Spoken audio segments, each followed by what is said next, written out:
This is The Jason Jones Show, powered by Mudhouse Media. Now, here's Jason Jones. Aloha, everybody, and welcome to The Jason Jones Show. I am your host, Jason Jones, broadcasting from the beautiful hill country of Texas. And it is still early July, but I cannot wait for Oktoberfest. It'll be our first Oktoberfest in this historic German part of America, and I hear it's amazing. And but I don't want to talk about where did I go with that? Can you tell it's late in the day and I am hungry? I'm thinking of like bratwurst and beer. But I want to talk about the 4th of July. My first 4th of July in Texas. My first 4th of July here in the hill country. I woke up and, it's a holiday. So I stayed in bed and like read for 2 hours. That's what I did. I just said, I'm going to stay here until maybe the kids won't know I'm awake. And I'm just going to stay here and read. And I did that. Then I woke up and I had to go to the grocery store to get ice and to get food that we're going to barbecue because we were going to Six Flags in San Antonio. I want to call it Six Flags Great America, which is in Chicago. It's the one I went to as a kid. But, Six Flags, Texas is the home of Six Flags. So we were going to Six Flags San Antonio because there were fireworks. We have a season pass, and it just seemed to make sense. But I'm going to the grocery store, the H-E-B, which if you don't know, H-E-B is the pinnacle of civilization, not landing a rover on Mars. It's the grocery store H-E-B. You just don't even know unless you've been to Texas. And I'm heading to the H-E-B. But before I even leave the neighborhood, I get passed by hundreds of Jeeps in my neighborhood, not on the highway, hundreds of Jeeps. They're flying the flags of different military units. They're flying the American flag. We back the blue flags. And I pull up and I go, what's going on? Like, we're just a Jeep club from the neighborhood. They're just a Jeep club from the neighborhood. There's hundreds of them. I'm like, this is amazing. Kids with big smiles in the Jeeps. And then they had tubes. I guess the Jeep parade was headed to one of these great rivers. They were going to tube. But that's not the best. I'm getting to the good part, guys. You won't believe this. We go to Six Flags. And all I see at Six Flags, everyone from head to toe is decked out in red, white, and blue. I mean, everyone. I saw two women with their kids. They were wearing hijabs, and their kids were decked out head to toe, red, white, and blue. I saw family after family, but I talk about them today's show. I'll talk about them again tomorrow. This one family moved me to tears. There were 2 parents and 5 kids. They were red, white, and blue head to toe, but they had shirts on that had the Constitution, right? So there was a Constitution was on the shirt. And then across the shirt, it said, "This we will defend." And I was just moved. I wasn't tearing up yet. I'm not that easy. But then they're a Mexican family. So then they begin to talk. Ethnically Mexican, nationality American. They begin to talk. And what? Spanish. And I just watched this family and I realized this is a first-generation American family. And they love this country. They are grateful for the opportunities it has given them and the shelter from violence and chaos and thuggery and brutality that all of our ancestors have come to. I'm sorry, my dog's barking in the back. All of our ancestors who came to this great country, we came here for those things. Freedom, but also sometimes just survival, right? Escaping thuggery, cruelty, brutality, tyranny. And here they were, loving this country. And as I was watching them, it dawned on me. The first thought I had was like triumphalism. Like, okay, you woke jerks, you can't take America from us. Sure, those of us who send our kids to your universities, pay for those fancy educations, you're going to steal our kids for a while. But guess what? This is the rest of America that's not going to get buried in student loans and go to your schools to get horrible educations and just become indoctrinated and learn to hate this country, hate their parents, hate their posterity, hate God, hate themselves. No, this is America, you lose. But then it struck me, no. They are invading the elementary schools. They are invading the junior highs, the middle schools. They're invading the high schools. They are not, woke culture is now permeating every level of education. So they're going to rob this family of their right to be proud to be American, right? And I thought, you know what? It's through the education system that they're going to do this. I need to do a show on how to make sure everybody in this country, every child and every family, that they have access to a great education, a beautiful education. See, I homeschool my children. We choose our curriculum. We choose our enrichment activities. But that is not enough. That is not enough. We need to make sure we cannot take it for granted that our public schools and even our private Catholic schools or Jesuit schools or diocesan Catholic schools, we should assume that all of them have been captured by the woke mob. Because I speak at a lot of schools, and I'm telling you, even a lot of private schools have been captured by the woke mob. And we cannot let them rob these immigrant families, working class American families, single moms. Everyone in this country should have the opportunity to give their children a beautiful education. What does a beautiful education do? It inculcates, it cultivates affection for the true, the beautiful, and the good. That's what we want from our education system for our families and for our children. So how do we do that?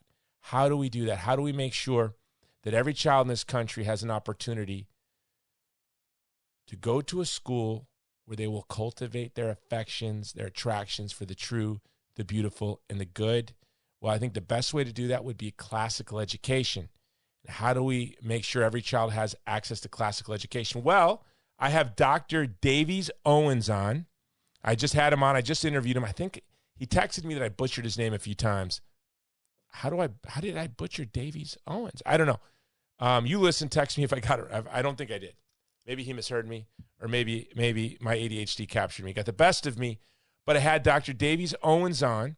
He is from the Society for Classical Learning. And we talked to him about how do we make sure that our children receive a beautiful education, a good education, and how do we make sure that our neighbors' children have the same opportunities. Now, for me, and I said this in the interview, I am a barbarian. I am a barbarian. I am a dilettante. I think K through 12 is a very important time that you can never make up for. And as you've heard me say before, I was last in my class. I'm a high school dropout. I began reading the great books as a 17-year-old soldier. I'll talk about a little bit in the interview. I always read a lot, even as a kid, even as a bad student, an absentee student, because I just really stopped going to school in high school and began ditching regularly in elementary school. But I always liked to read. But there's just, you can't make up for those first 12 years, the K through 12 years. It's very important. So I talked to Dr. Davies Owens about how we make sure that we are cultivating in our children an affection for the true, beautiful, and the good. For those of us, if you're like me, we're going to be barbarians till the end. We can do our best. I often say this. I'm just a barbarian with a library.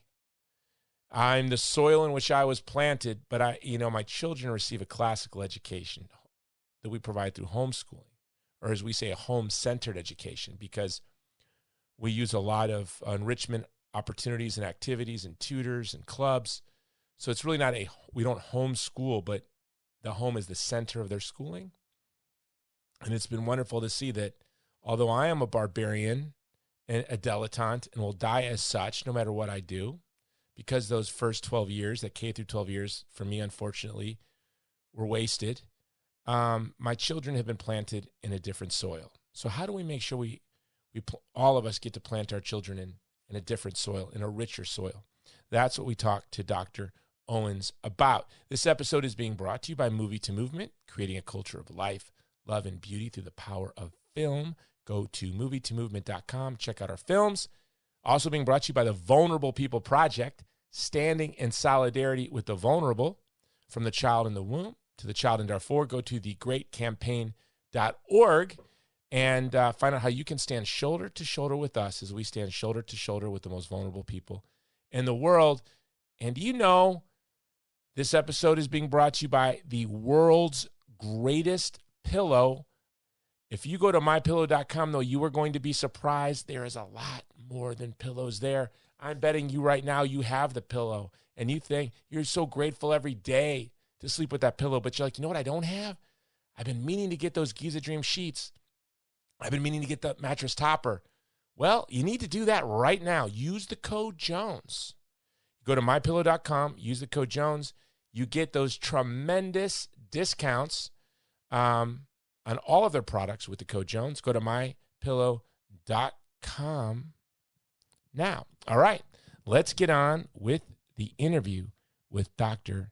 Davies Owens, Executive Director of the Society for Classical Learning. The Society for Classical Learning.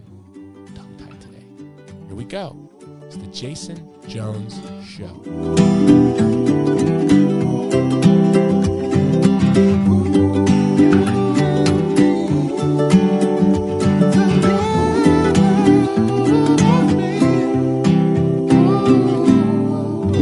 Aloha, Davies Owens. Welcome to the Jason Jones Show. Hey, it's great to be here, Jason. Thanks for having me on. No, it's a privilege. You know, you're on through divine providence because I was talking to a mutual friend of ours on 4th of July and said, I need to find somebody who's an expert on classical education because I had an epiphany today at the Six Flags Great America, and I have this great concern. And he goes, let me connect you to my friend. And he pulled you right in, and we talked, and now you're on the show. Can I set up why I want you on the show today, Davies? Absolutely. No, yeah, please go ahead. It's going to seem odd to you, but this is what happened. 4th of July, I am at Six Flags in San Antonio, Texas with my family. It's our first 4th of July in Texas, which was quite spectacular. Before I even left my cul-de-sac, I saw 100 Jeeps with American flags go driving by. And then we go to Six Flags. They have a fireworks show. We have season passes. We want to get the most for our money. We're going. And I am just amazed at what I see, and it gives me all of this confidence. We're a homeschool family. We use a lot of curriculum, some classical, and that's just in a sidebar there for you. We go to Six Flags, and all I see is the most beautiful thing. Every family is decked from head to toe with red, white, and blue. I see a family, 2 parents, 5 children, American flag hat, everything's red, white, and blue, and they have a shirt. They all have the same T-shirt on that has the Constitution, and then emblazoned across the Constitution, it says, "This we will defend," and they're speaking Spanish, okay? So it's a Mexican family speaking Spanish, red, white, and blue, Constitution on the shirt, "This we will defend." This is all I'm seeing all day, everywhere I go. Yeah. Working class folks, right? The unwashed masses, me, where I belong, at home with my people. And I thought, the woke left has only captured suburban white kids and others who go to universities. You've not captured everyone yet. And then it dawned on me, but wait a second, they've invaded elementary schools now. You don't have to pay a lot of money for a fancy education to get indoctrinated. In 20 years, you will just need to go to any old middle school in America. And then I panicked. This is going to be wiped away soon. I educate my children and shelter my children from woke culture and woke ideology, but it will be meaningless because they will be surrounded by people who despise our republic, who have been infused with an illiberal temperament. And we need to save these families from woke education help. What do we do? How do we give a wonderful education to all American children? That's a great question, Jason. I mean, and you're spot on that. I mean, this is the battlefront we have got to wake up and pay attention to. You know, we're literally contending for the very soul of Western civilization, certainly for our country. And, you know, so often we look to other areas, who are we going to get in the White House, or how are we going to get certain policies through, and we right under our nose is this thing called education, which, most of us grew up, even, back up even a couple decades.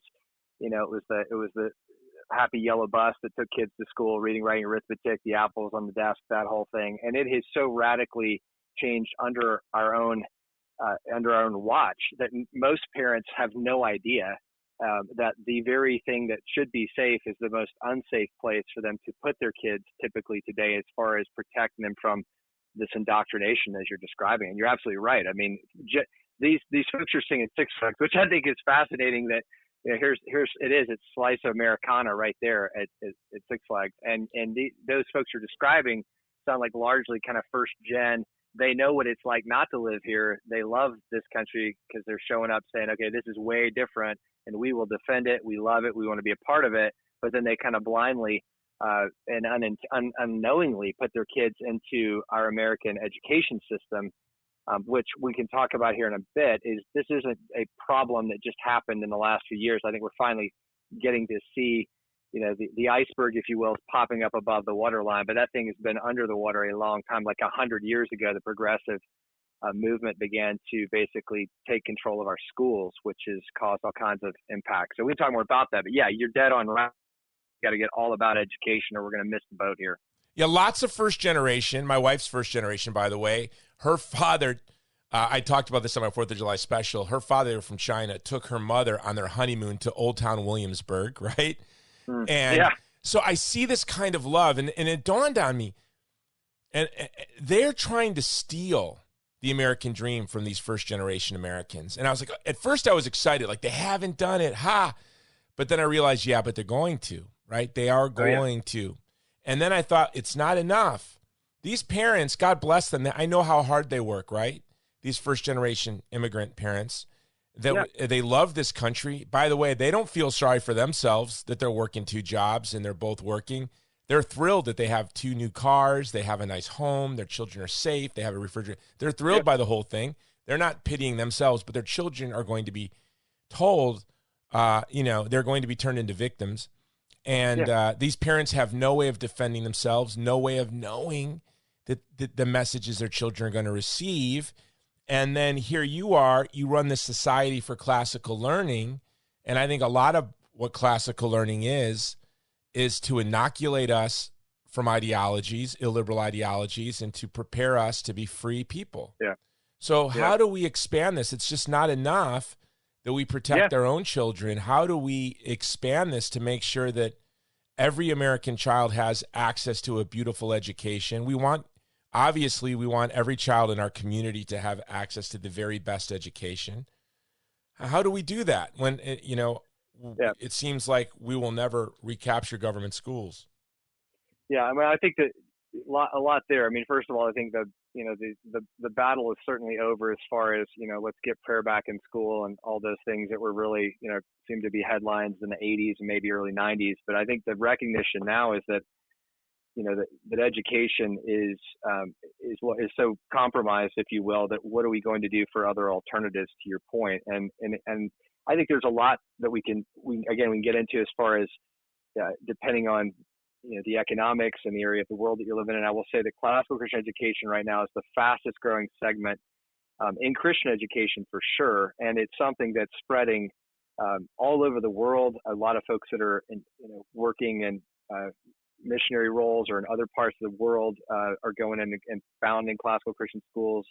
Think about the Rafiki organization in Africa doing amazing work. We can talk about, I think about one of our board members, Russ Gregg, is running the Spreading Hope Network in inner city Minneapolis, started 20 years ago, long before there were fires burning in downtown Minneapolis, basically creating a classical Christian inner city urban school. Like 96% of the people are on some kind of assistance program and extraordinary results. I mean, kids coming out, heading off to successful jobs and college, and ultimately just formed as a human being, which is really what we need to focus on here is this idea of human soul formation is really at the heart of what is behind education. And I think as a parent, I've got 3 kids. I've got one, I'm almost empty nesting. Daughter's actually getting married next week. So I'm kind of at the end of that run.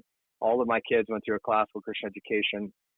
experience. And I'll say, I think you use the word inoculate. And I think that's exactly the right word, because so many Christian parents look for a protection more than a preparation. And we are not afraid, certainly when they're in grammar school, yeah, we need to put some protection, but kind of early, late grammar, middle, high school, it is time to get them ready for the real world. And I think that's one of those misnomers that Christians are just putting a bubble over their kids and they're going to rebel or fall apart as soon as they hit the real world. The truth is, you inoculate, just like, back the day you put a little smallpox vaccine in the arm, your body learns how to resist that, and it builds an inoculation. So classical Christian kids read the great books of the Western tradition.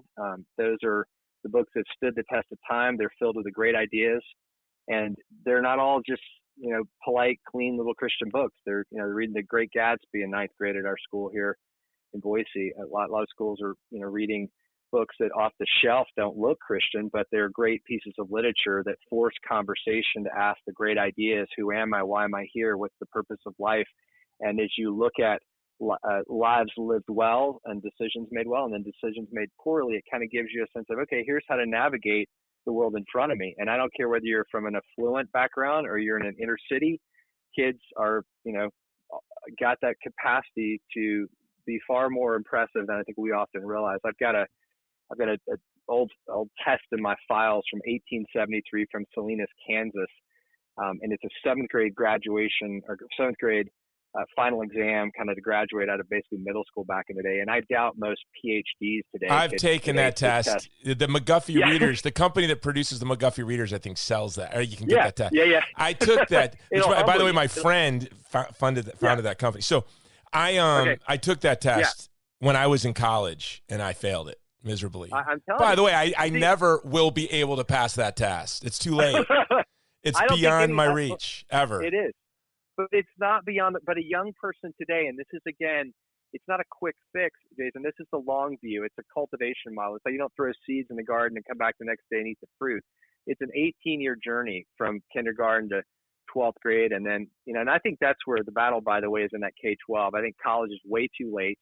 And again, kids are showing up in college and it's all out indoctrination going on there. But K-12 is also coming under the gun. And so the point here is how do we help kids rise to their God-given potential? And kids can do so much more, be it, yes, academically, but I mean, at the most basic level of just these outcomes, they need to be adaptable today. I mean, this isn't about job training and STEM training and getting them the latest robot, building skills. I mean, maybe let's back up too. And it's also not about inculcating them in a Anglo-American, Judeo-Christian, Western worldview, Correct. which we hear a lot of people. So can you tell us, what is a classical education? Yeah, great question. It's a great question. I mean, basically, that is my simple answer is the way everyone in the West was educated up until 100 years ago. And I'm talking about everyone. I'm not, I'm talking about going back for centuries: Copernicus, Martin Luther King Jr., W.B. Du Bois, Leonardo da Vinci, Thomas Jefferson, Susan B. Anthony. Pretty much anybody who made a mark in what we consider kind of the Western world would have been educated classically. So what does it mean to be classical? Well, it's effectively the education that one could point all the way back to the Greeks. Why the Greeks? Because they're the ones, that civilization was kind of the first to really form the idea of kind of logical arguments and questions, kind of later Socratics, but looking at what does it mean to be human? What are the logos, the most basic question of who are we and why we're here? Of course, the Greeks didn't have the answer to that. It wasn't until Christ came along as the fulfillment of those basic questions. But it began this process that continued on throughout the centuries of just putting, whether they were in the Middle Ages all the way up until the one-room schoolhouse in early America, of let's study the great ideas and the great books, the Bible being a part of that. The great books, by the way, Jason, interesting kind of footnote. I'm showing how old I am here, in my 50s, but I remember the Encyclopedia Britannica guy used to come around and knock on the door, and they would sell back in the day not only the encyclopedia, but they would sell the great book series. So back in the 50s and the 60s, about 400 scholars came together and said, let's look at all of the books, this big canon of books that formed the greatest ideas and the greatest thinking, and let's put those in a series of books, make them available for people to read in their homes. And this was normative. Again, I can't emphasize that enough. I have a copy of National Geographic from 1924. The back ad on the back of the National Geographic is literally a photo of a stack of bindings of great books, Homer's Republic and all the way through to Shakespeare, all the way up to more modern period. And then the tagline is, sign up for basically a book of the month club to read the books. And here's the point that, quote, charmed you in your youth. So there was a period of time in the early 20th century where pretty much every American, public school, private school, all read these great books. And you see these ideas were being formed, the questions were being asked, discussions were happening against a backdrop of the transcendentals, what's true and good and beautiful. So there's something higher and greater than just oneself, which is all kids here today. It's all about you. It's all about what you want to do. You can be the next whatever. And it's really a lie. The truth is that we're all fallen humans, and we need to see ourselves against a greater understanding of truth. So the point is that classical Christian education helps form what our children love. And this is another really important point. This isn't about information. It's really about formation. And again, that's often lost today in the discussions of education, that it's just, let's get them ready for college, let's get them ready for a job. Let me ask this. How many hours do you think a kid spends between kindergarten and 12th grade? I mean, how many, just take a wild guess. How many hours do they spend in school?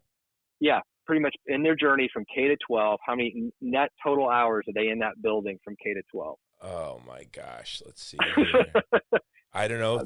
30,000. I'll give you it. Okay. Give me. Yeah. Well, yeah. It's a little higher, but it may not be. It's 16,000 is the number we typically use.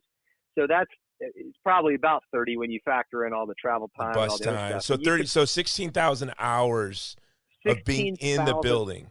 Of being in a building under somebody else's watch. Now, a lot of parents will say, "Hey, we're gonna correct whatever happens at school at home." Well, that's great till about third grade. And the number, it's not even hours, it's the number of minutes that parents today, even the best families, and most intact families, get to spend with their kids. So the point is, school is the battleground. It's where these things are happening. And so for up until 150 years ago, that battleground was a good place to be, because kids were being formed to learn how to think about things that were beyond themselves, that were true and good and beautiful. And they were using these great books to do so. And ultimately, and this is the bottom line, classical Christian education is about forming what our children love. And that's the question today. So what do our kids love today? What do they love? Do they love consumerism, materialism?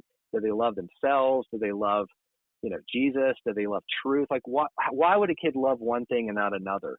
And it's really just a matter of kind of, Eugene Peterson wrote a book years ago called A Long Obedience in the Same Direction. It's just time on task. If you put a kid in a building and every day you're teaching them to think well and reason well, they will ultimately become citizens that contribute versus basically barbarians that tear down and break away. And classical Christian education, I mean, another simple way to understand it is kind of, you think of it in kind of three phases. Grammar school, which, by the way, the word grammar school comes from this Latin trivium, so it's a vestige of the old idea, even in public schools called grammar schools. That grammar stage is basically teaching to the grain of the child. When a kid is in grammar school, if you've got grammar kids, what do we know about them? We know that they love to memorize. What would appear to be tedious and boring to us, they will remember every commercial jingle. They will remember every little detail. And so at that young age, we basically teach them, we teach them to be creative, but we also teach them the building blocks, whether it's the grammar of math and multiplication tables, or whether it's the grammar of English grammar, or whether it's poems and ideas. And then as they enter into that middle school year, when they become more, a little bit more challenging, we teach them formal logic. So let's if you want to argue, middle schooler, let's argue well. Let's don't just talk about your feelings and your victimhood. Let's really reason stuff out. And so we're going to teach them how to shred apart, look at a political debate and break apart the bad arguments they're using, whatever it may be. And then by upper school or high school, that's the rhetoric stage in this Trivium 3-part series. And the rhetoric is where these high schoolers are now learning to both speak and write well. And it culminates in most classical Christian schools with a senior thesis, which would honestly put to shame a lot of, college level senior work in terms of, 30 plus page, well-researched, documented paper that then has to be defended. So when these kids walk out the door, they know their history, they know who they are highly adaptable, they can jump from one job to another, they know how to problem solve, they're relationally competent, they're rooted in establishing their faith, they're resilient, they're optimistic. Again, they're not perfect, they're fallen humans. But if I'm going to hedge a bet on what's going to help a kid succeed into a very complicated future world, I'm betting on classical Christian education with its imperfections and all. And so that was a long answer to what I'm is glad you classical. brought up the imperfections and I want to get to how do we make sure this type of education is available to all families. Absolutely, absolutely. But I think one of the problems I see in my own little tribe, my own little community, and I'm a victim of this myself, is we want a utopia. We want something that's perfect, and then we're going to see all sorts of flaws. Maybe at the end I can bring up some of the flaws I've seen in our tribe, in our classical education. But when you bring it down to this, cultivating what our children love, cultivating their affections, if it's not us, and there are parents listening right now who have been so indoctrinated by the world that they think they do not have a right to cultivate their children, that their children are supposed to figure this out on their own, which is a joke, right? Because they've got Facebook, Twitter, Instagram, TikTok, and all of this being infused. Influencers, the influencers your kid are watching are paid by corporations to influence your kid, right? And then they go to schools, and every special interest in America has its hand up inside the school influencing your child, right? So it's not a choice if your children are going to be a blank slate that goes out into the world and freely chooses their affections. It's will we as parents choose with our own, even if we're mistaken, our intent would be what is in the best interest of the child. The intent of all these special interests is that they go, Mom, Dad, can I borrow your credit card? I need to buy this on the internet. Yeah. Well, yeah, and I would say, I mean, see yes, classical Christian education is not going to fix everything. I think it's a strong corrective. I think the biggest enemy, if you will, on our doorstep is what one of my British mentor, Donald Drew, always called Cyclops the one-eyed monster, speaking of the television back in the 80s. I don't know what he would have thought today of the smartphone.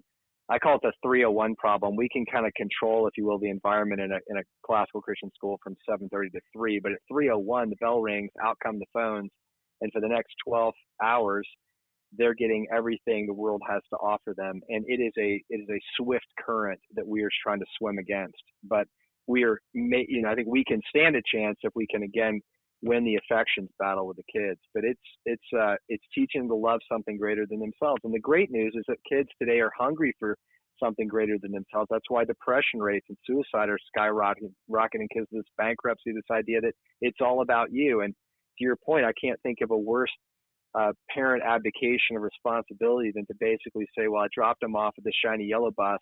My job is done. I'll pick him up. I drop my dry cleaning off to get cleaned. I drop my car off to get the oil change, drop my kid off to get educated. Bad idea. And we've got to own that. Parents spend more time picking out the trim package on their next vehicle than they do thinking through their education of their children, which is where they will lose their children. And let's talk. Can I be real blunt about the stakes? I like this Cyclops, the one-eyed monster, because what is the if you read the Odyssey, what does the one-eyed monster do? Eats us one at a time. Eats us. Absolutely. And you got to poke him in the eye, kill his sheep, sneak out the cave. So we got to poke that one-eyed monster. I know. And we need to put the skin of a sheep over it and crawl out of the cave. But what's at stake is now, it's not even that our kids are going to grow up to be, God forbid, leftists or God forbid homosexuals. And that's not the fear. The fear is our children will never know genuine human emotions, have genuine human desires. What they are doing, no generation of children have ever had to suffer the way the post-social media generation has had to suffer, ever. Right? They're being robbed of natural human affections. Well, they're to your point. This is the irony of the whole, liberal education or the liberal arts is such, first of all, just a basic misunderstanding. Today, a lot of people hear that and think, oh, that means like left-wing liberal. No, it means that word historically meant free. Like you're a free man versus a slave because you can think liberally. And I've seen that play out so often in our schools where we'll see a kid transfer in, later in high school. I mean, one kid that came in like in a junior year, sat around one of our big tables in the upper school. We were having a Socratic discussion, looking at it, discussing, debating, really intensively thinking things through. And this kid sat there kind of just, eyes wide open, kind of gun shy, thinking, I'm not allowed to talk about this. We can talk about these things. I can talk about, name anything. And it was just, they had been so fear-based about you're going to offend somebody if you mention this, you're going to trigger somebody if you say that. It's like, man, bring it all out. Did he think that by a liberal arts school, you guys were going to learn how to spray paint BLM on the side of a building? Absolutely. Aesthetically. Well, no, we need to take the word liberal back, by the way. They don't like the word anymore. They hate the word. They hate the idea. Yeah. Now they even hate the word because the word points even distantly back to this idea because we live in such an illiberal age, which to me is a great opportunity because it's become so illiberal, our age, that it's diminished and gross and not attractive at all. I came across, I think of it in just simple terms of we're either gonna create civilized people or we're gonna create barbarians. I mean, it's really that's what it's come down to. I came across the definition of barbarians recently. It said they're people like children, unable to speak or reason properly, cowardly, effeminate, luxurious, cruel, unable to control their appetites and desires, and politically unable to govern themselves. I mean, like, hello, that's today. That's what you get outside. If you just go into neutral, that's who your kids are going to become. They're going to be barbarians, and they're literally going to become, they may not have, loincloths on in clubs, but it feels a lot like that when you look at our inner cities right now that are on fire. And this is how they've learned to work through problems, is to scream victimhood and light things on fire and run around. That's a barbarian. And I think the choice is, if you don't step up and understand that to create a civilized, and I'm not talking about an elitist or some overly polite, person. I'm talking about somebody who's just had to think and reason well. Because elite society is the most barbaric, and they're seemingly the most illiterate, right? Right. And I'm a barbarian. Right. You talked about those old encyclopedias. I'm 49. When I was in the Army, I dropped out of high school the day I turned 17. Really didn't go to school much, and my wife says, we homeschool. She said, you always say you didn't get an education, but when I hear you tell stories about your youth, you actually homeschooled yourself, which is kind of true. Mm-hmm. Like I would just ditch school, hang out by a creek and look at frogs, okay, or whatever, or go to a bookstore and steal books on ninjas and, go to the park and read it all day. That's what I did. But when I dropped out of high school and joined the Army, by God's grace, an encyclopedia salesman came to our barracks. And I became a Book of the Month club for the great books. And it was by Robert Hutchinson, and I read Mortimer Adler's How to Read a Book because I knew I didn't know how to read. And I remember I laminated my copy of Plato's Republic and Machiavelli's The Prince. They would go in my rucksack, and my officers would laugh at me. But I still know, because I didn't really get a good education, obviously, that 18 was too late for me. And now I am kind of just like a barbarian who broke into a library, and I'm reading these books, but my affections have still been, it's just really hard after that age. So it is so important that we, and I'm going to tell you now, if people are listening and you're insecure, I am a barbarian, dilettante, never with any aspirations of being anything more. But it's okay, because I'm cultivating my children. I know enough now how to garden, for my children.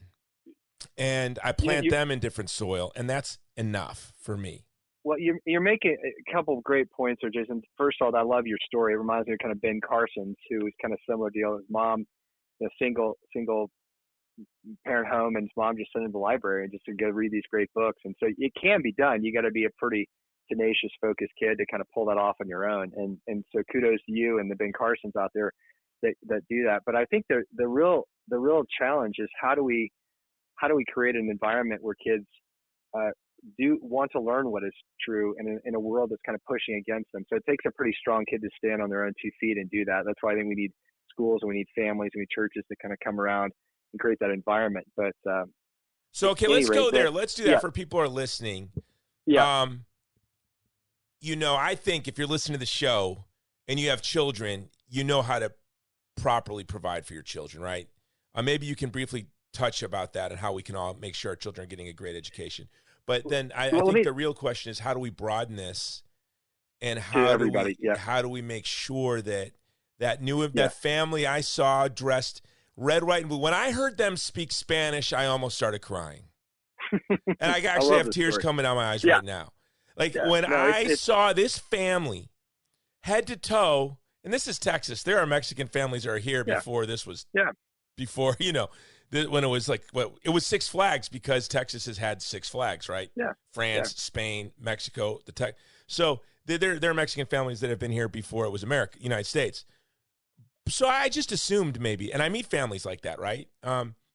When I saw them speaking Spanish, or heard them speaking Spanish, I just was so moved that they would wear these shirts with the Constitution that said, "This we will defend." Now, they're not getting Hillsdale's imprimis in the mail like I am, right? They're not reading these books. Right. And I'm like, but I want their children to have an education that honors their sentiments. How do we do that? Well, I think, first of all, just to kind of back up one step, something we were talking about, I think first of all, this is an education for every kid. Every child is capable, even those with some learning challenges and dyslexias and things. That's a whole. I lost you. Are you there? Okay, I'm back. Yeah. Sorry. Well, you know what? We lost you. I have dyslexia, and ADHD, so I lose you a lot during the conversation. Now our audience, that little hiccup, that's what it's like for me. Anyways, we'll move on. I don't know what that was. The point I was trying to make is that I think honestly, this kind of education can be intimidating because most of us didn't have it. I grew up in public school world, some private school. I certainly didn't have classical Christian education. I too came to it late. And I think a lot of times we look at it when you think that's intimidating. And I don't know that, it's honestly hard when your third grader and fourth grader are reading things that you didn't read and you're a little confused by it, or they're doing, so again, they'll be afraid to see your children excel beyond you. I think we should want that. That being said, how do we pull this off? Well, what's exciting about this moment in time is, especially COVID really lit a fire under a lot of folks to say, let's really rethink education. All of a sudden, every parent is at home looking over the shoulder of their kid on this laptop, watching whatever school they're doing. And this transparency sort of exposed a lot of the wizard behind the curtain for a lot of parents, saying, okay, wait a minute, this is what they're getting in school. Not only leave aside the indoctrination, the wokey stuff, I'm just talking about the reading, writing, arithmetic part of it. It was pretty lame in many cases, and even in some private schools. And so it's caused a lot of families to say, time out, rethink this thing.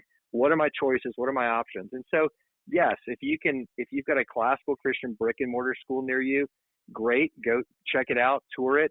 There are a lot of our schools that are very aggressive on financial aid and support. So I can tell you that the misnomer we fight all the time is, oh, this is the elitist white suburban school thing. And I'm going to tell you, the fastest growing segment is in inner cities and international.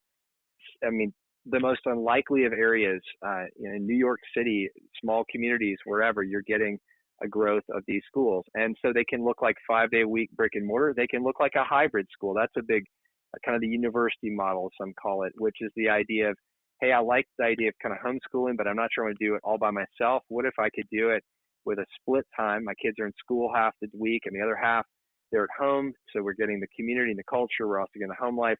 And then there's you mentioned full homeschool, classical conversations, other organizations that are growing rapidly that are offering full online and curriculum-based services for that.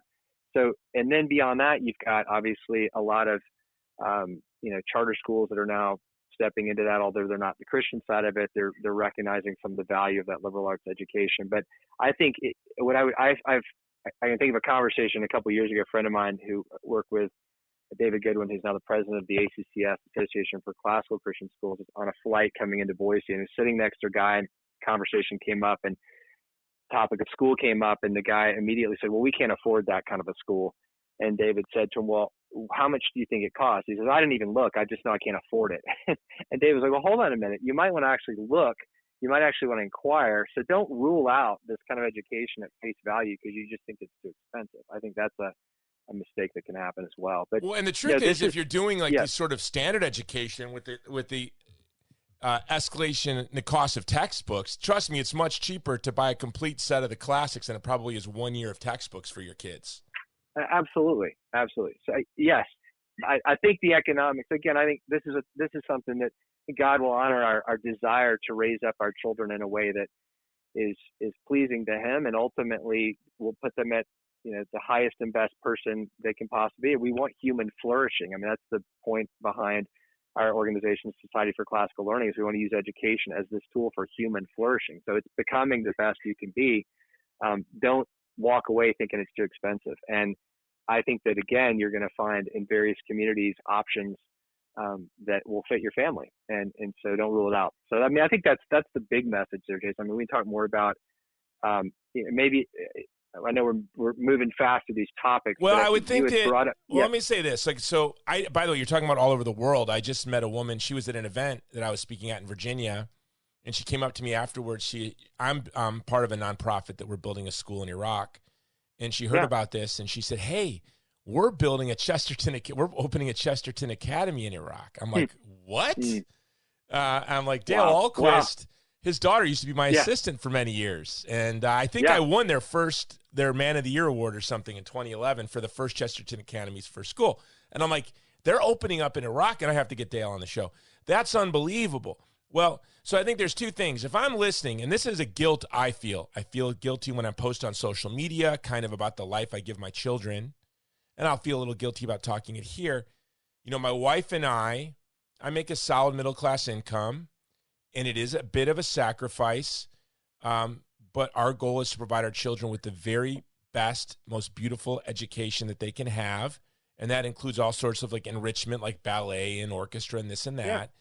And I know I have family members and friends who are single mothers with 2 kids working a low-paying job, and I know, and they'll share with me that it stings sometimes to see what I'm providing for my children, and they wish that they could provide this for their children, and they're like, but there's just no way. So I think maybe it's right. Just like there's no way a young 16-year-old can make it on her own with a child, we have crisis pregnancy centers to say, hey, but we're here for you. Don't you worry, you're not doing this alone. So I think maybe we as Christians and conservatives, we need to make sure that there is not a parent in our community that doesn't have access to a great education. We need to make that our priority. I think that's a great. I've never thought of it in the same vein as sort of the crisis pregnancy, but I think it's time we framed it that way. I think that's an excellent thought. I've got a friend, Karen Elliott, who runs the Rafiki Foundation, who's planning these schools all in Africa and other parts of the world. And we were talking recently. She said, her vision would be that every church, every evangelical church in America, Catholic too, I mean, every church that would be willing to say, our priority right now is to plant a classical Christian school. And this goes back to the 16,000 hours. I mean, I'm an ordained pastor. I spent 15 years in local church, suburban, urban work. And I can tell you that you're swimming upstream, unfortunately, just purely on the math issues of how many hours of the week do you have the people in your building. And I say that carefully because I understand that the church is really God's ordained institution for and family too, and school's not one of those. I mean, school's kind of coming in as a distant third in that ordering. But the point is that we've got to, if we want to win this battle for the affections, we want to win the 16,000 hour battle. How do we do that? We've got to create schools. And so I can't think of a better partnership. And you see this happening quite successfully. You've got empty buildings that are sitting there during the week, maybe in some cases, that become schools, that become these epicenters of family life, of church and school working together life. I mean, that's kind of this, coming back to what a lot of the bedrock of kind of American culture certainly was. It's that idea of we're kind of doing life together, and it's certainly something that you see a lot of people writing about today in terms of like the Benedict option and sort of let's go back to some kind of a recreated community where we can control the message and the general tone and tenor of the community around us. So, but I think you're right. I think we've just got to step it up. And there's so many examples of why education is the right conversation to be having. I came across recently, there was back in the 1960s, the presidential debate that was going on between Kennedy and Nixon. And it was interesting. I mean, it was Kennedy that actually just said, I mean, basically, we, the government, needs to stay out of education because it's, quote, the most dangerous power a government could have. So this is a very powerful force that is just out there and will be picked up if we don't pick it up. And I would just cite a couple other quick examples of kind of going back to some of our earlier conversation of the significance of why this is the battlefront. I have had the opportunity to take 4 trips to Rwanda, where we've been working with a school of the Bright Future School that's also got a classical Christian approach to it in a very, very, very impoverished area of Africa. And you think about a place like Rwanda, where in 1994, in 100 days, 1 million people were slaughtered in a genocide, like that, just horrific beyond anything any of us could even imagine. And you ask, why did that happen? And there's actually a very well done museum in Kigali, in the capital city, that was built purposely so that people don't forget how this happened. And the very first set of displays that you walk up to are with this large headline, "How did this happen?" And in those display cabinets are the curriculum, the actual textbooks and school books of grammar school children from 20 years prior. So this is absolutely, how you control a culture is you take control of their textbooks and their grammar school and middle school books early on is the point. And I think you see that today. I mean, what are our kids learning in school is an indoctrination that will shape how they vote, how they think. Similarly, you could use an example of why was it in 1919 there was a prohibition. How do you get a free-thinking democracy to vote against alcohol universally? Well, you back up again into the textbooks 20, 30 years prior, where the evil of all evils was alcohol, and therefore we need to banish it. So there's some examples of this. And so I appreciate what you're saying. I think, we need to figure out as a family, individuals, as communities, how do we zero in on education and make sure that is a priority for our homes and for our churches. Absolutely essential. And like you said earlier, if we don't feel comfortable with the classics or with the great books education, that's great. It doesn't matter. We can just start where we are, and fill our home with books, fill our homes with prints and artwork, and make sure that we have a strong prayer life, and they're going to church, and that our children participate in all sorts of community associations. So it's not just them, the television, and the state, right? I mean, you said education's dangerous. A friend of mine, so is a good education, right? So is a classical education is very dangerous. I had said to a friend of mine, former Congresswoman Tulsi Gabbard, and she was being accused of all sorts of horrible things. And I said, Tulsi, does this ever bother you? Like, give you anxiety? Can you ever not sleep? Does it ever? And she laughed at me, like just the most good-natured laugh. Like, what a dumb question. Of course it never bothers me. Why would it bother me? And I said, really? Like, you have major news organizations calling you all these horrible things? She goes, no, I mean, it doesn't bother me at all. And you could just tell by her smile that it didn't bother her at all. And I said, and I'm friends with her parents, who are the most lovely human beings you've ever met. And I said to her, well, where did this come from? Why? She's like, Jason, I was homeschooled. I've never learned how to conform. I don't care. Like, it's silly to me. And she chuckled, and I thought, wow, I really hope my children are as free from the tyranny of the mob as Tulsi Gabbard. Yeah. Well, I would say that it's probably not that she didn't learn to conform, but she was actually conformed in a very significant positive way. It was, and as you're saying, that reminds me that the 19th century philosopher, theologian Thomas Chalmers, who wrote an incredible piece called "The Power of a New Affection," and he essentially argues in there that you can't move people towards a changed behavior with vice, railing against a vice. You have to give them a more inspirational virtue. This was at root the problem with Nancy Reagan's "Just Say No to Drugs." That's great, but what do I say yes to? I don't know. It doesn't matter. Just don't. That doesn't move you. And so I think, again, if you put something before a child that is true, good, and beautiful, they're going to naturally, we're made for that. We're going to lean into it, and it's going to shape our appetite. It's like, why do kids if you raise them up on Fruit Loops, you raise them up on green vegetables. Well, you know what? If they form an appetite for the vegetables, they're actually going to choose them when they're of the age of independence to make that choice.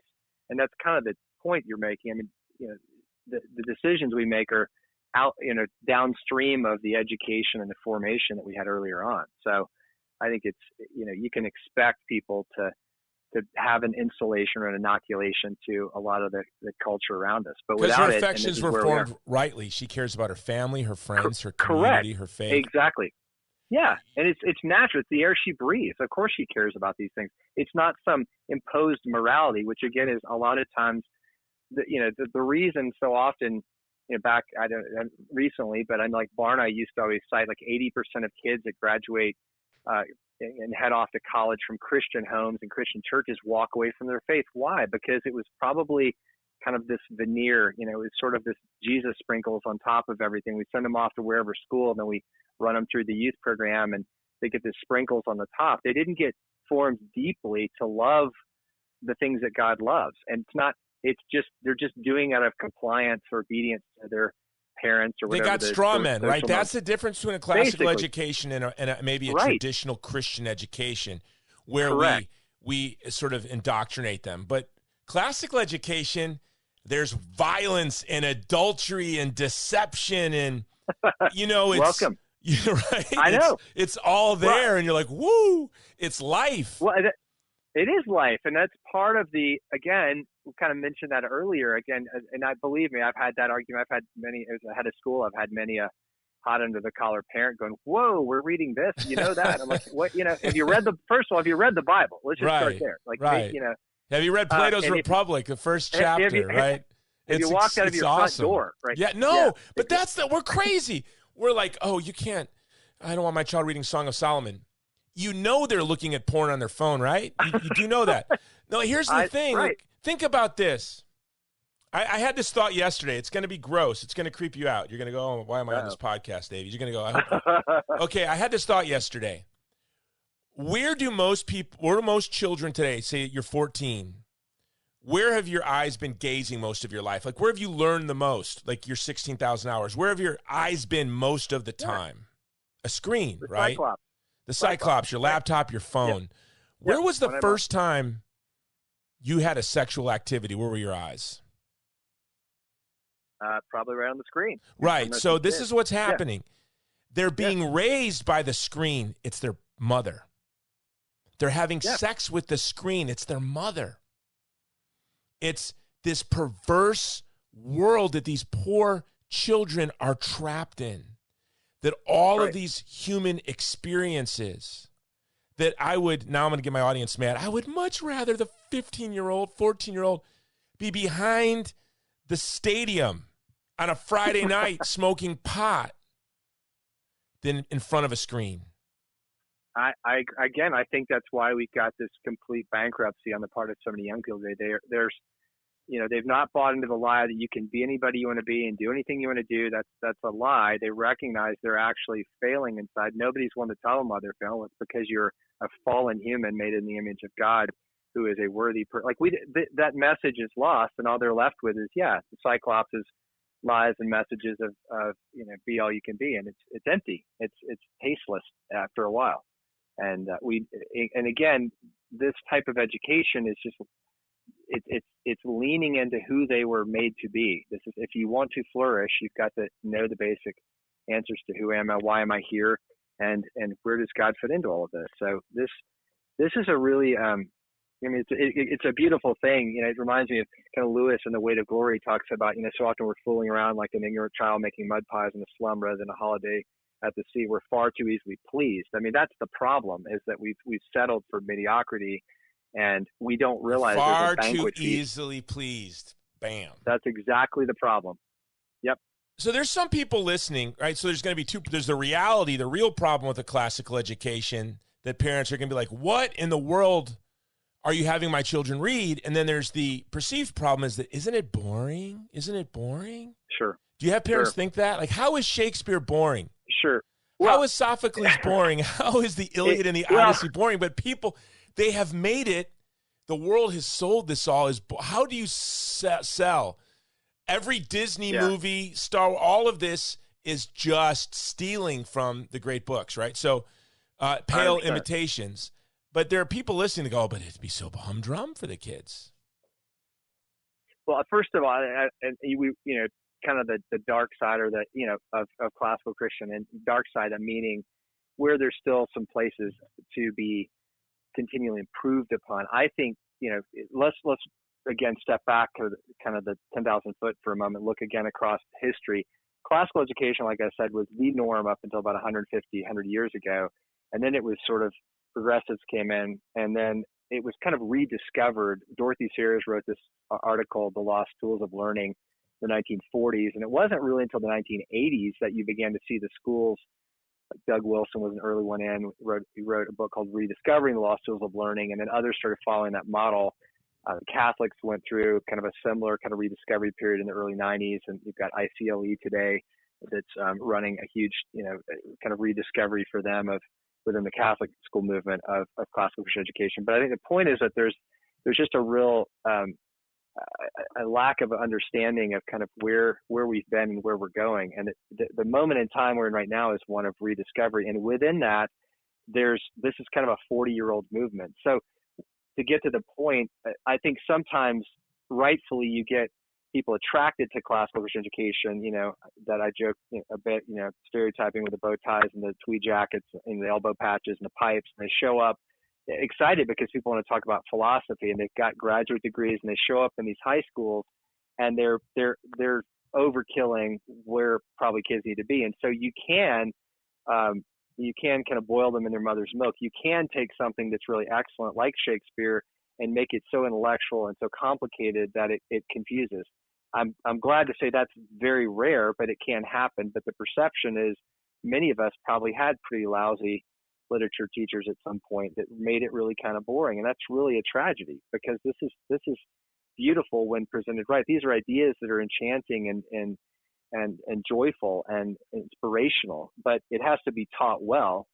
That's I think a given. And I think another kind of failed stereotype out there, or wrong stereotype, is that it's all about rigor. Oh, these are the schools for the brainiac kids that just love to spend their bow ties and get all into the geeking out on the philosophy. No, this is for every kid of any ability that's just interested in rich ideas and substance. I mean, again, I think it's for everybody. And then the final quick point I'll make is that kind of another stereotype against the classical Christian education is that, as we've talked about a couple of times, I keep hearing that Davies guy talk about it's Western. Isn't it? The West is the problem. The West is, the reason all the ills are there today. We all need to confess our white Westernness. And well, first of all, I think one of the things that we as a movement are having to kind of come to terms with is that we have been too narrow in our canon of what is a great book. And one of the things our organization, the Society of Classical Learning, is having a lot of conversations about. We just had a big conference in last month in Charleston, South Carolina. It streamed it around the world, and a couple thousand people were part of it. And we had a number of kingdom diversity discussions where we're really taking head on, hey, look, the canon of Western books is not just the old dead white guys. There are a lot of great thinkers and people of color. Augustine, by the way, in Northern Africa was not a white guy. I mean, there's a lot of that's people. what I was going to say. If you're doing a great books education, the reality is you are getting a world education. Well, who we call white now, Augustine, you think of like Hannibal, and you just think of when you start reading the great books, the Trojan War. I mean, this is the people we call white now is ridiculous. It is ridiculous. That's right. By the way, we were the last. I mean, Julius Caesar, the people they think of as white, we're like the last people on earth civilized. Mm-hmm. That's exactly the point. But we're again, barely civilized. Let's be honest. And we're fighting to become barbarians as fast as we're the last people civilized, and we're fighting this quickly. And yet we're claiming it as ours. Well, our white cult, it's not ours, guys. Yeah, last in, first if your last name's Jones, it ain't you. Yeah. No, you're a barbarian. You're scary, exactly. and you're not. It's not your culture, bro. It's not our. Exactly. You know what I mean? Well, I'm glad. That's a great way to say this, because again, I think people just are too dismissive. It's too hard. It's too rigorous. It's too narrow. It's like no. Let's really. If you've got a concern, voice it. I think there's a reasonable answer to it, as you're describing. Like, this is not a education that is, narrowed to our white suburbia, and by any stretch. It's absolutely, it's the most international boundary crossing type of, education you could possibly offer. So anyway. Well, to think that there's some principal right now of a Jesuit high school whose name is McDermott, who's like, we just want to broaden it past, our culture, the Iliad and the Odyssey and Plato and St. Augustine. Bro, that's not your culture. Slow down, right. Captain. Exactly. What do you... Well, and then you fall in the other ditch where then we're just going to go with sort of whatever is the culturally relevant books. I mean, you got Captain Underpants is now being considered great literature. Some of the best books we have in our library and in several, classical Christian schools I've been a part of. Here's the deal. The source for the best books for your classical Christian school library is the public school book fair for 25 cents, because they're dumping everything that isn't Captain Underpants and the latest politically charged books or the romance beach novels, because that it doesn't appeal to the general public anymore, and it's perceived to be out of date. And yet that's where the gold is in these great books that are getting dismissed so easily. So I've built a huge library off of the fire sales happening on at libraries. I think there's going to come a day where some archaeologist is going to discover my den, and there'll be the rebirth of civilization thanks to me. Yes, thanks, Jason. There's going to be a book called How Jason Jones Saved Civilization. It's going to be about the Irish. Yeah, well, it's the Irish that saved civilization. That's a great book by Thomas Cahill. Well, yeah, but now I'm reduplicating what the Irish monks did. I am buying all these great. But as you were talking, I bought the Dorothy Sayers book and the other book you had mentioned. Good. And by the way, guys, I'm going to put it in the show notes. It's like $2.99. That book right there. There we go. And the great books are free to cheap to free, especially if you have a Kindle. But I think it's important so your kids aren't getting their little, or you aren't getting the little bing, bing, bing, that you just also fill your house with, the book, not just the Kindle book. Oh, go ahead, sorry. Just a footnote on what you were commenting earlier, back to this idea, well, how do we make this education available? Just take, it's the baby step thing. It may just be that you need to start reading to your kids. It's the simple stuff that amazes. You go out to a restaurant and every other table with a kid at it, or almost every table, the kids lit, the face is lit up on a screen. Can we even talk during dinner? Can we read to our kids? That's just so basic, but so missing. And then what are you reading? Don't read Captain Underpants. Your kids, read them the great books. They're capable of a lot more than you realize. So I think those are, just basic, operating as a healthy family, even if your kids are not in a perfect educational environment at the moment. So, but there's a lot of great books. There's a brand new book out called The Liberal Arts Tradition, subtitle of Philosophy of Classical Christian Education by Kevin Clark and Robbie Scott Jane, that is newly published, and an excellent just kind of treatise on the current movement of classical Christian education, and just understanding where it came from and where it's going. And it's a book I'd recommend as well. Okay, so these are going to be my last two questions, and we'll put it in the show notes, and then we're going to have your website in the show notes. You meet a guy, you get upgraded to first class, and you meet a guy who says that he has a big family foundation and they want to support classical education in their community. What would you say to him? What book would you give him, or what website would you give to? Where would you direct that person, that guy? Yeah, well, the book I just mentioned, Liberal Arts Tradition, is a good, just here's front to back. I think the books that we talked about earlier, The Lost Tools of Learning, or Rediscovering Lost Tools, Doug Wilson's book, has been kind of a mainstay for years. People have gone to that and said, okay, this really is helpful. That book does a really excellent job of just saying, here's where we've been, here's where we're going. So if they want to read a book, again, most people today you got to be pretty vested to kind of want to go all in on the book idea. The number one thing I would, if I could figure out a way to get that guy on the plane to come and experience the school, I often say classical Christian education is a lot like trying to explain what chocolate is to someone who's never had it. I can talk about it all day, or I can hand you a piece of Ghirardelli chocolate and you go, oh, okay, I got it. So go tour a classical Christian school. I can guarantee you're going to walk in and immediately detect there's something different just in the air, the way that the kids engage in the hallways, the way they talk in the classrooms. Go see it, taste and touch it. If I have a donor, I would want a donor to come see it. This is the kind of thing it's more caught than taught in some ways, because it's just immediately recognizable as different and winsome and attractive. So, That would be okay. So that was my first question. And I guess if you're that guy, if you're listening and you have a big family foundation, I know some of you do, and you want to support classical education, you probably already know the schools in your community and talk to them about scholarship opportunities or programs that they have, or maybe starting one. I think that, if they're listening and they're just saying, where can I direct dollars? And there's a lot of folks that have been blessed with resources that are, putting money into the latest, again, political thing or the beach evangelism campaign or whatever. That's all great. But think about schools as the battleground and how do you get behind that? And again, there are organizations that are out there like us and others that are actually trying to help create kind of school in a box models where we can help organizations or, a group of people, parents come together and say, we got to get this. It's not in our community.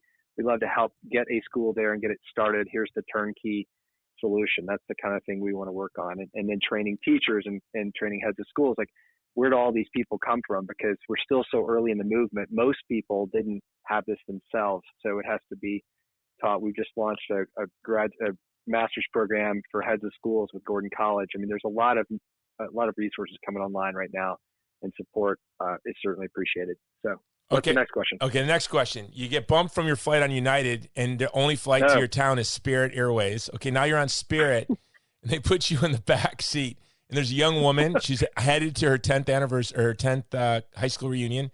She has 2 kids. She's a waitress, and, we just come out of this COVID year. And she shares with you she's not happy with the education that her children's getting. She'd love to send them to private school, love to homeschool, love to give them a classical education. What would you now you're sitting in Spirit Airways, and which I don't know if you've ever flown on Spirit. It's horrible. It's the worst experience ever. And then you're on, but it's like $9 a flight. Yeah. So you're on Spirit. She's going to her high school. By the way, this is something that actually happened. These are real stories that happened to me. So you're on Spirit, you're sitting, you can smell the bathroom, and she's going to a reunion, and she's like, I'd love to homeschool, or I'd love to send my children to a good private Catholic school, or give them a classical education. But I work 50 hours a week, and it's all I can do to keep my wits about me right now. How can I make sure my children are getting a beautiful, enriching education? What do you tell her? Yeah. Well, while I'm holding my nose with the blue water sloshing behind me, I guess. It's the blue water. I didn't know how to explain it. It's, you smell the blue, the blue Yeah, thing. It's basically, you're describing a Greyhound bus with wings. But That's anyway, what it is. Yeah.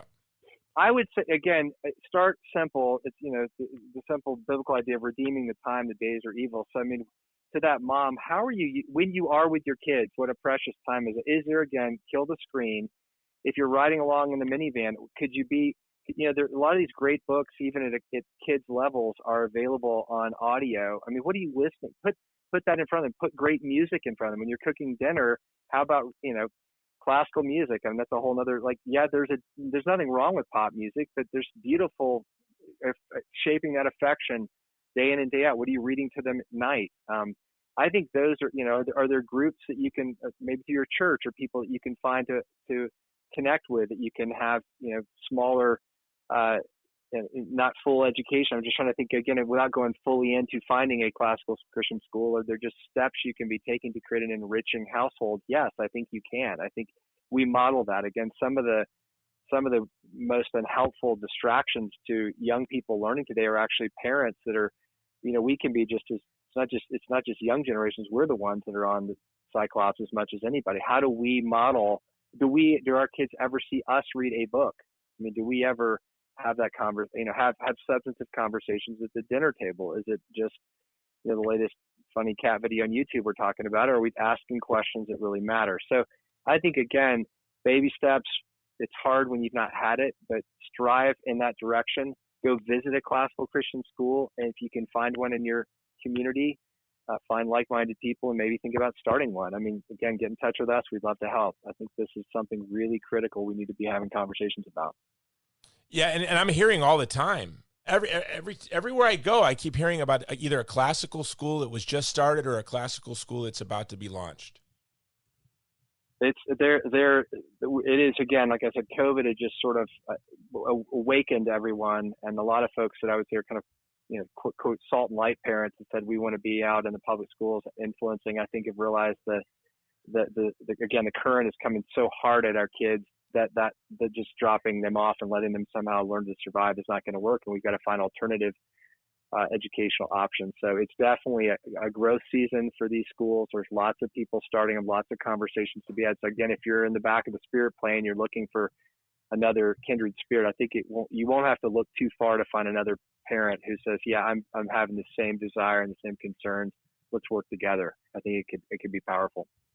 Yeah, I bet you if I was that mom, I would just find the classical school near me and ask if there are any moms groups that we can join, or where they when they hang out at the park, or can I get the curriculum? And oh, by the way, here's a letter I wrote. If there's any donors of yours that would like to give my child a scholarship, I'd love to meet them to be interviewed. And even just getting to know those families and making them sort of your child's peer group would be, or adding their children to your child's peer group might be a great opportunity.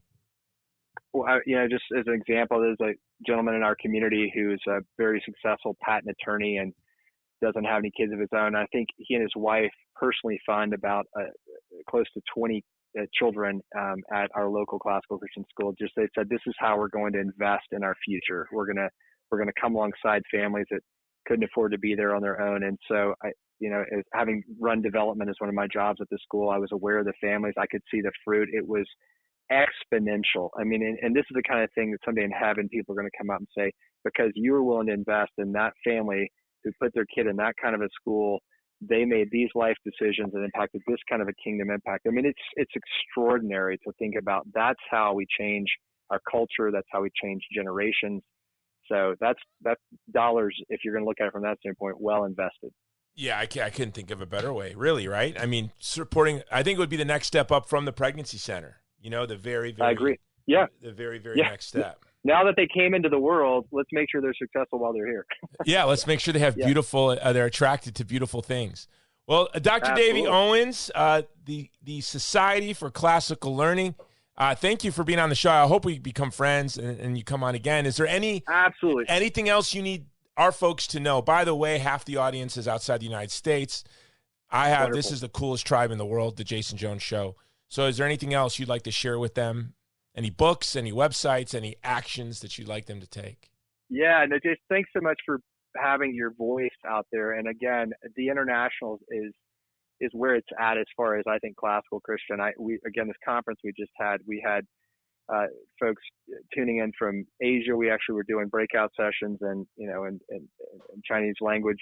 Again, even in countries that you wouldn't think things would be so readily accepted, there are schools and growth mode. So I think if you're international, be encouraged. There's a lot of folks that are out there with you outside of kind of the domestic U.S. that are eager to see you be successful and raise up generations in your community. And again, we would love to help. Again, there are others out there. I mean, Society for Classical Learning and our resources are certainly at your disposal. And we've got a lot of strategic partners that are doing curriculum resourcing and other things. So we're glad to direct people. If you get in touch with me, I can love to hear your story. Glad to get you in touch with people who can specifically meet the needs that you're needing to have answered given your environment that you're in. We've mentioned some great books on there. I think I would just start with kind of walking through some of the ones we've mentioned and go from there. I mean, again, this is a big journey. There's lots of conversations happening right now, and you, I think, can quickly find a tribe as well as your tribe, Jason. So I appreciate the opportunity to share the story. All right, brother. Well, thank you for coming on the show. I now am going to sell the best pillow in the world, Mike Lindell's My Pillow, and shout out our sponsors and wrap this show up. So I told you I'd take an hour. I took an hour and 7 minutes. Forgive me for that little fib. All right. Thanks, Dr. Davies. Hey, thanks so much. Yeah, it's been great to be a part of this, Jason. Look forward to being back with you at some point. We'll talk soon. Aloha. Thanks. All right, guys. You know, when I was sold on the great books, when I was sold on a classical education, I was a 17-year-old private in the Army. Some guy came along the barracks, and I think me and just one other guy, this guy, I remember, he was from Puerto Rico, in my company, we signed up to get a book a month. And these were the great books, I think, as outlined by Mortimer Adler. I think that's where I got the idea to read Mortimer Adler's book, How to Read a Book. And then I also found at the local bookstore a book called 100 Books That Changed the World. So I read that book, The 100 Books That Changed the World. And then I tried to read each book in that series of 100 books that changed the world. And I had my book of the month book. And I think the first book I got was Plato's Republic. And book one of Plato's Republic, there is a conversation, I hope I don't get this wrong, that was being recounted. Socrates was telling the story about somebody asking Sophocles, quote, how do I say this? If your children are there, turn it down. Okay? If your children are there, if your young children are there, turn it down. Or I'll make it. I won't say it the way Socrates said it, the way Plato recounts Socrates saying it, because the way he said it was very poetic. Someone asked Sophocles, maybe it was Alcibiades, I forget. I think it was Alcibiades, something he would asked Sophocles, who was the Steven Spielberg of his age. He asked him, so what's it like, in really poetic words, better than I'm going to say it, because I don't want you to be mad at me for saying it the way Sophocles said it. He said, what's it like now being old? You don't have sex. You don't have the desire for sex anymore. What's it like? Do you miss it? And Sophocles said, now I'm 17 years old. I'm a 17-year-old boy. And Sophocles says, hush, man, before you wake that angry beast. Does a city freed from a tyrant long for its the tyrant to return? Does a slave once freed lust for his shackles? No, I don't miss it at all. I have some peace. It's nice to be old. I got some peace. I'm 17. I knew what that angry tyrant was. When I taught ethics at a Catholic school 20 some years ago. Wasn't even Catholic yet. And which I think is in many Catholic schools a requirement to teach Christology and ethics. You have to be an unbeliever, and I was not a believer, so they hired me. When I had the boys read that, they blushed, but they became immediately consumed with the desire to read Plato. And I said to them, right, when I mentioned that we were going to read the public, you thought you were going to be bored. And then next thing you know, I have them reading these plays, these tragedies, these comedies, and they were on fire. So, I thank God for that traveling salesman who imprudently thought an infantry barracks would be a great place to sell classical books, sell the great books, the classics. For me, it was great. I'd already had a love of learning, a love of reading, that was not destroyed by public schools simply because I started ditching school regularly in the third grade. And by high school, I probably ditched more days than I attended, and that is not hyperbole. I think, especially starting in sophomore year, I ditched more days than I attended. And hence how I was last in my class. But I wasn't goofing off, really. I mean, I was goofing off sometimes, but I was reading a lot. And I was exploring Chicago on the train, or a prairie and creeks and frogs. I remember looking at frogs a lot. So that is a bizarre digression. I shared that because most of you I know, if you're listening to this podcast, you already have a love of the great books. I just want to inculcate in everyone a desire to buy the great books. You can buy the complete works of Shakespeare at Barnes & Noble for $19, on Kindle for free. And actually on Kindle, you can get all of the great books for free or 99 cents, like all of them, right? Of course. And the fire sales at our public libraries, we can fill our homes with great books. You can buy the complete works of Shakespeare for $19. But if you wanted to buy one of those great paintings that we always are hearing going for sale for $50 million, right? It costs you $50 million, but you can have Shakespeare's sonnets for 99 cents at Amazon right now. But I don't want you to go to Amazon. For one, they don't pay me. They don't give me a code Jones. I might sell out. They gave me a code Jones. And this was all inspired, to remind you, way back when, an hour ago, this was inspired by seeing the natural affections of families being unperverted by indoctrination at the Six Flags San Antonio, and realizing that, until recently, you had to pay for a fancy education to be indoctrinated to hate your country, hate your family, hate your ancestors, to hate God. You had to go away. You had to pay a lot of money. You had to take out student loans. But now, thanks to the egalitarian impulse, everyone is going to be inculcated in a hatred of country, a hatred of self, a hatred of natural desires, a hatred of one's ancestors. Yeah. So I really do believe that we have to double down and strive to make sure we not only inculcate our children with affection for the true, the beautiful, and good. Every family in our communities, all of our families, all of our children should have that same opportunity. And I have no hope that the NEA or any other teachers union or our public schools or Mark Zuckerberg or the folks over there at Twitter are going to work to inculcate love of the true, the beautiful, and the good. No, it's a relentless fomenting of affections for the new opinions. That's all. The novel, the new, the ugly, the grotesque. So that's why we did the show. This episode is being brought to you by Movie to Movement, where we use movies to create affection for the good, the beautiful, and the true. So go to movietomovement.com and look to our films as a great way to enrich your family. And you can't read all of the time. Sometimes you need to sit down with popcorn and a movie. Then you go to movietomovement.com, start with our films, and then move from there. The episode is also being brought to you by the Vulnerable People Project, standing in solidarity with the vulnerable. Go to thegreatcampaign.org. And as always, when you are sitting down with a great book, you need a great pillow. You need a mattress topper that is comfortable as you sit there with your chamomile tea, right? You're sitting there with your chamomile tea, and you have two pillows. You have two My Pillows pushed up against the bedboard, and your light is on. Your reading glasses are there on your nose. You have a great book.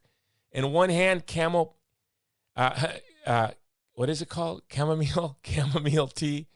In the other, because it helps you sleep. I don't drink chamomile tea. I drink mint tea. And you're sitting there, and you're like, how did I get to be so blessed? You're like, well, it was the code Jones. I used the code Jones at mypillow.com. It was because of him telling that perverse story from book 1 of Republic. That's why I'm reading Plato right now. And it's because of Jason and Mike Lindell and that great deep discounts at mypillow.com with the code Jones that I have this great pillow, these great sheets, an incredible bathrobe, wonderful slippers, all for the deep discounts that the code Jones gave me. How's that? All right? Until next time, it's the Jason Jones Show. This has been the Jason Jones Show, powered by Mudhouse Media.